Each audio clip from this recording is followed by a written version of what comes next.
Boa tarde, está começando mais um Ubra Connect e hoje o assunto é paixão por carros, porque estou aqui com os professores dos cursos de Engenharia Mecânica e Mecânica Automotiva, semipresencial e presencial da Ubra.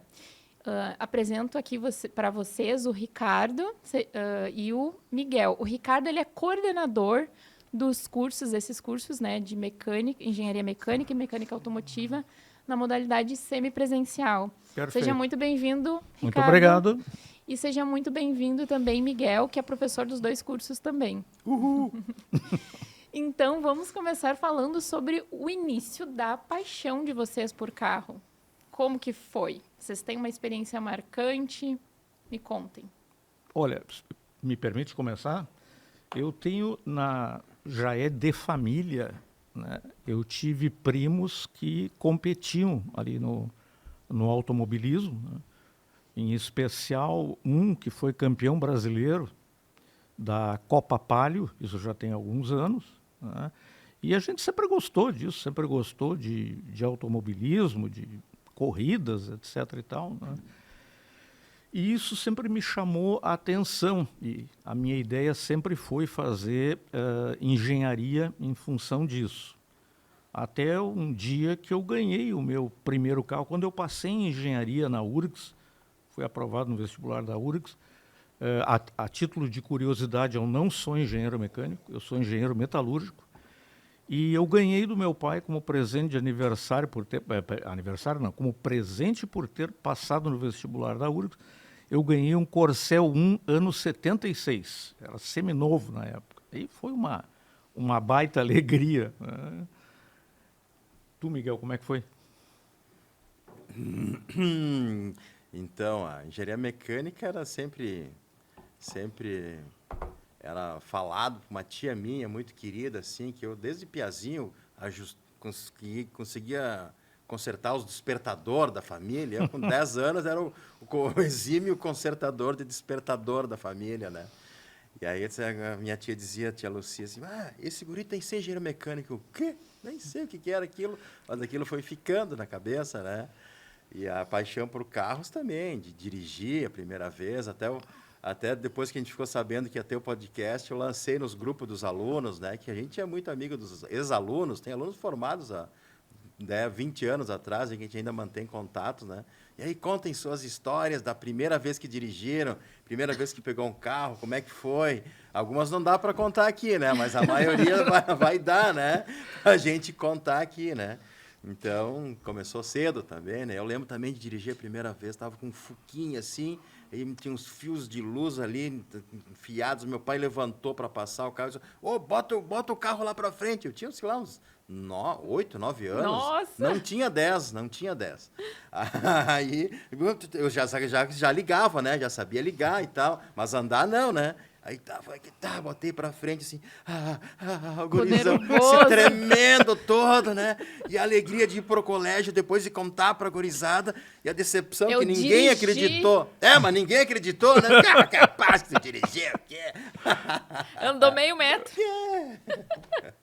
Ai, mas é uma experiência, assim, que dá uma adrenalina, né? Sim. A primeira vez, eu também, o meu pai me incentivou, né? Foi ele que me ensinou ali os primeiros passos com o Chevette dele, um Chevette, assim, preto, que era a relíquia de família, né? Que foi do meu Dindo, aí depois foi pro meu pai. Queria que fosse para mim, mas no fim tivemos que vender. Aí depois fundiu. Foi vendido, olha, muito. O pessoal parava o meu pai Sim. na sinaleira porque queria comprar o carro. Meu pai adora ter uns carros assim. Diferentes.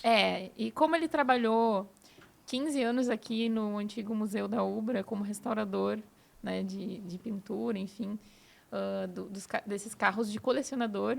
Então, ele também tem essa paixão, né? E eu vi muito isso com ele, assim.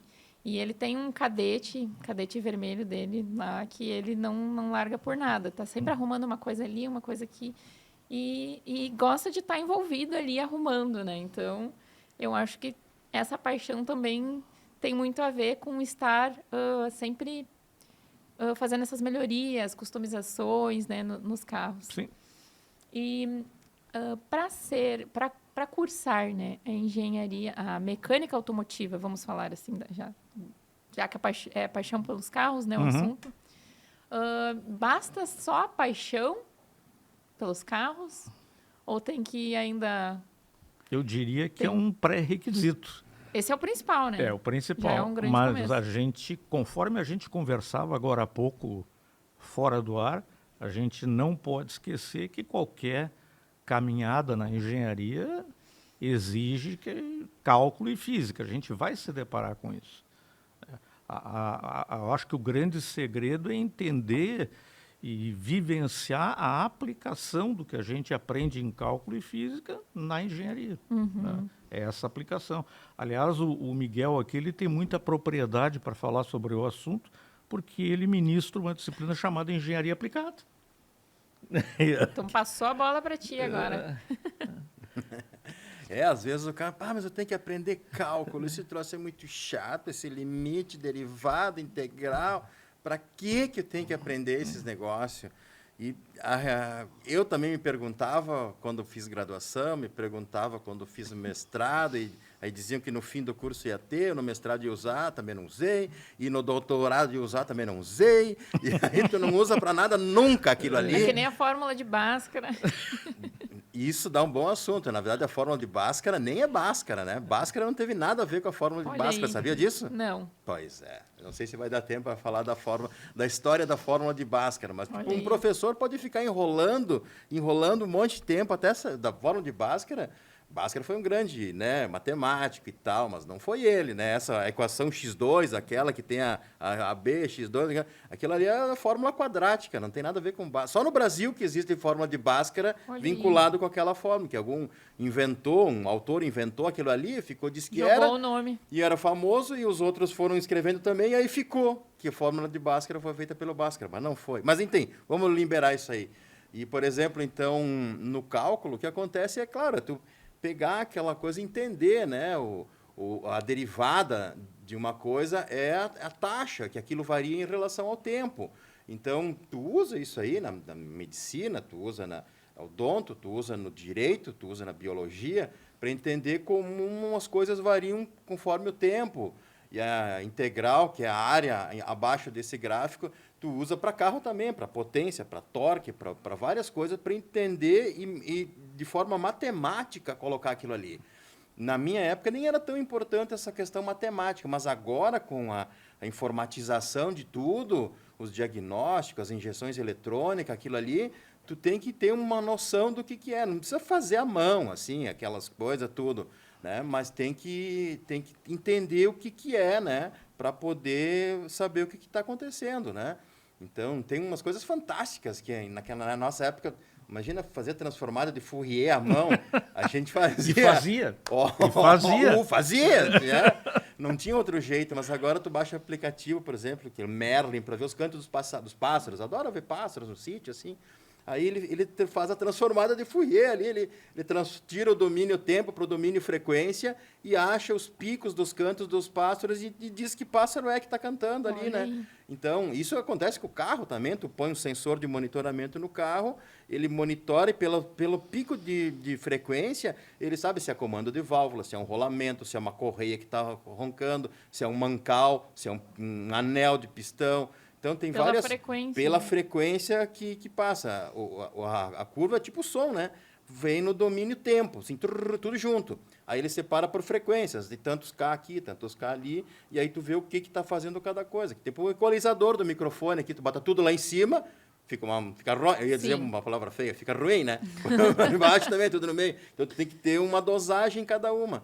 E essa dosagem E é dado pela matemática. Então, entender isso aí é super importante nos dias de hoje para diagnóstico, para entendimento das coisas. Então, vai ter que passar por esse filtro, assim, por esse filtro de aguentar aquela matemática para o bem maior, que é depois tu ser um bom engenheiro e entender aquilo ali e usar aquela matemática para ser um cara fera assim no assunto. Mas há quem goste também dos cálculos e aí une o útil ao agradável, né?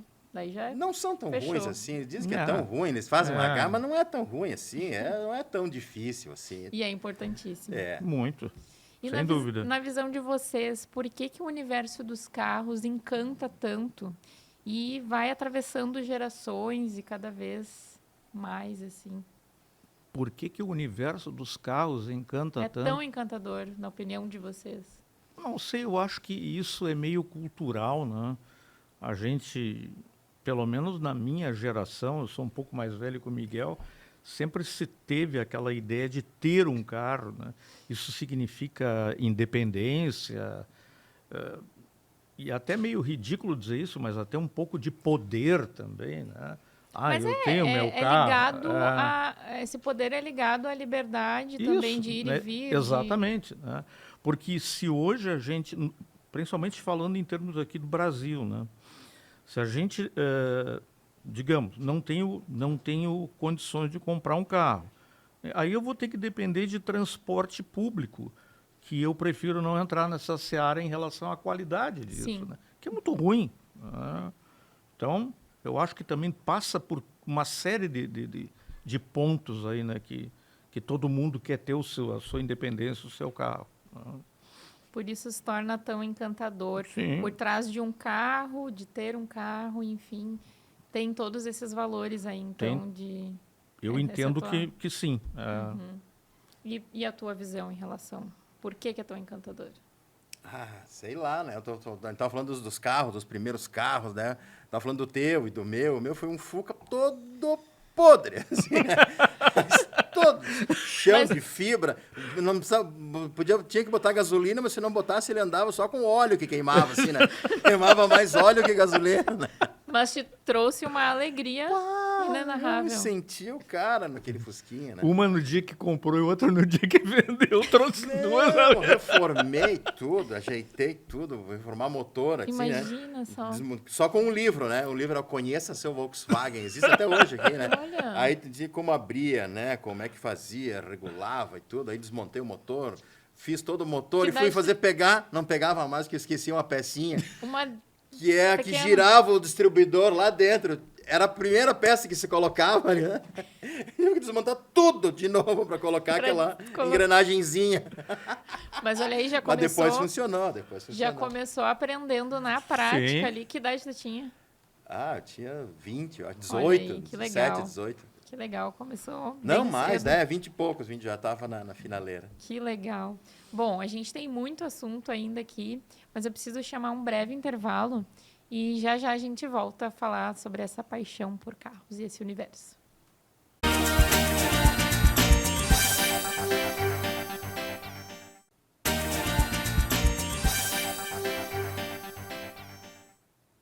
Estamos de volta com o Ubra Connect e o assunto hoje é carros. Então, agora eu quero saber dos professores aqui de engenharia mecânica e mecânica automotiva, como que a Ubra transforma essa paixão por automóveis em conhecimento técnico, né, e profissional? Bem, essa transformação se dá, né, através do conteúdo das disciplinas, né, das aulas práticas que ocorrem, e, inclusive, eu quero salientar uma coisa. Nós temos vários laboratórios que são voltados, né, para o curso de engenharia, tanto mecânica como mecânica automotiva, e que muitas vezes as pessoas acham que não tem. Mas nós temos laboratório de hidráulica, né, para as cadeiras ligadas à hidráulica, de usinagem, temos o laboratório que onde trabalha o professor Miguel, que é o de fabricação mecânica, o Fabritec. Temos o laboratório de engenharia, especificamente de engenharia mecânica automotiva. Então, essa junção de coisas é que permite essa transformação. Sim.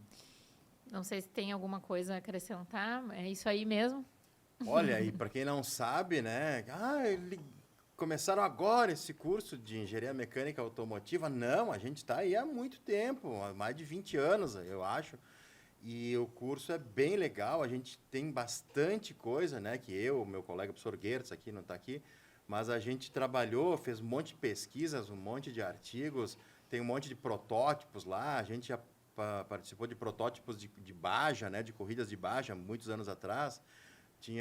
Durante as aulas, os alunos também fazem, né, carros, assim, tem chassis, tem o Gogô, que a gente fez todo aqui, que é um carro para andar a 60 por hora, fazendo 60 km por litro, 2 pessoas uma atrás da outra, assim.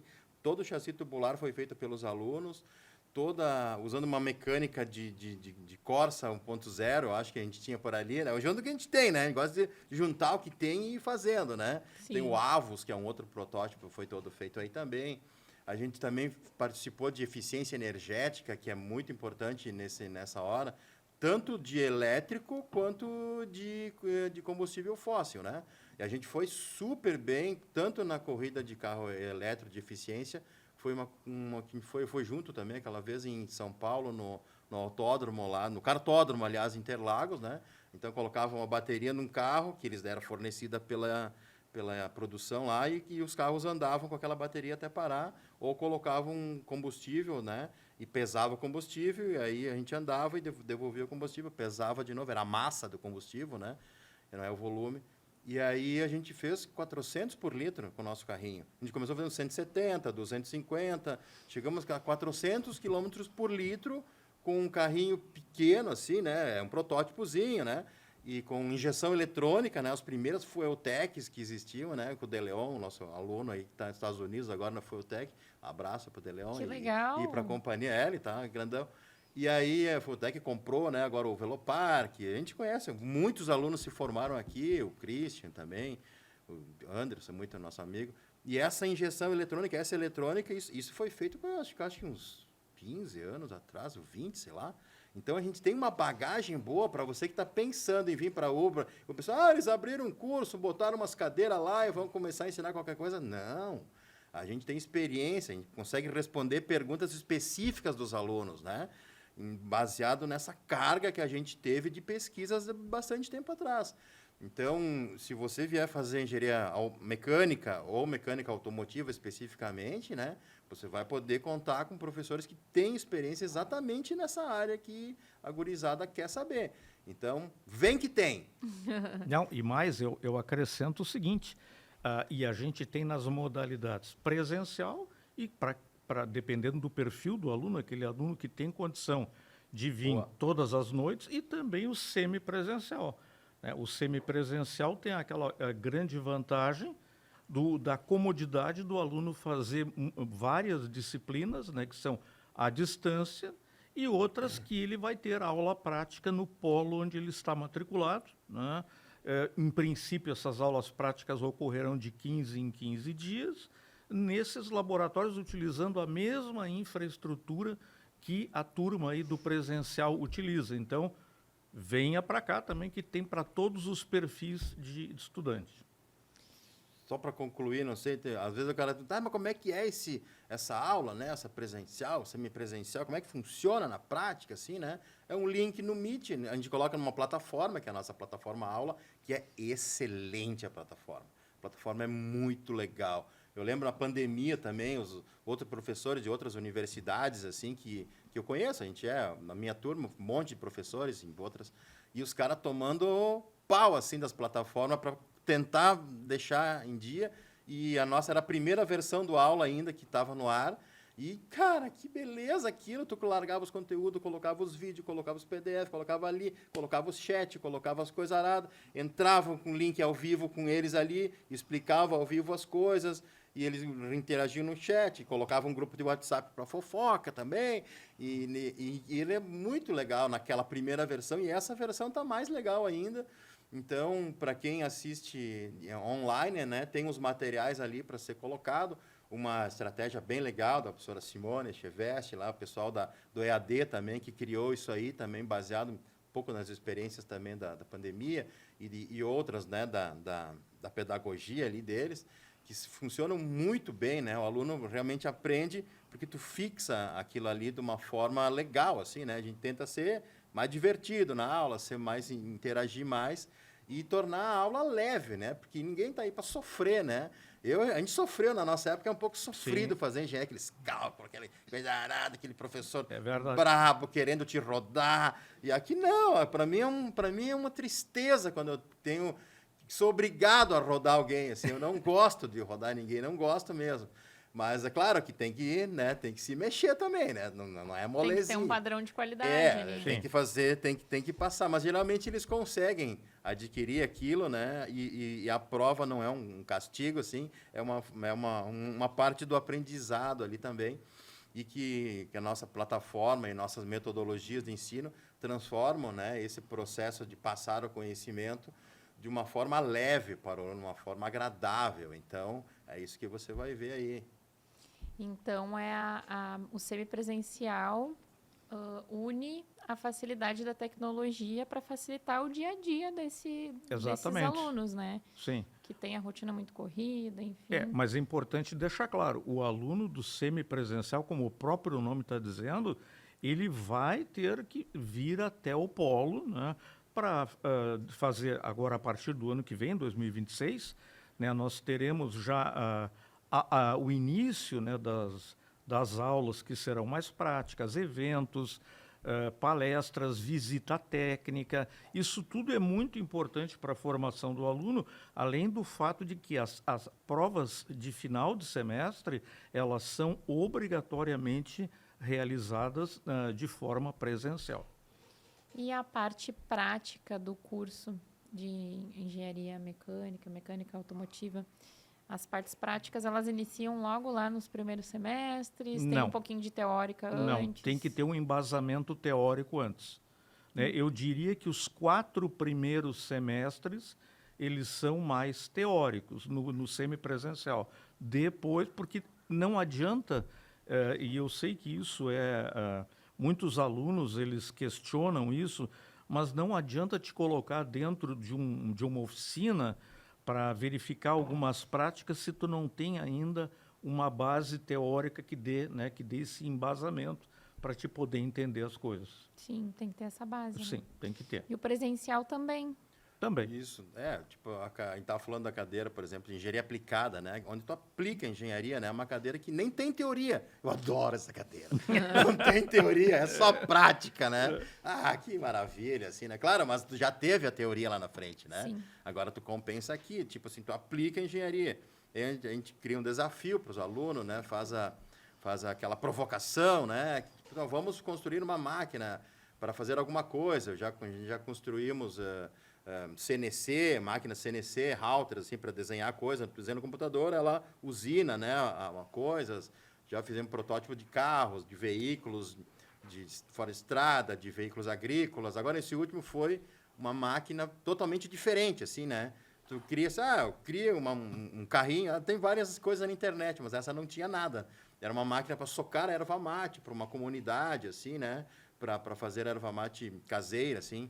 Então, essa cadeira ainda vem dos tipos de cadeiras que são PEI, que é uma modalidade, né, de extensão, que essa cadeira tem essa função de fazer alguma coisa útil para a comunidade, né? Tem um viés social. Várias cadeiras do nosso curso têm esse viés social. Tu está fazendo alguma coisa ali, mas tu sabe que aquilo vai ser importante para alguém. Então, e é a responsabilidade da gurizada fazer isso aí.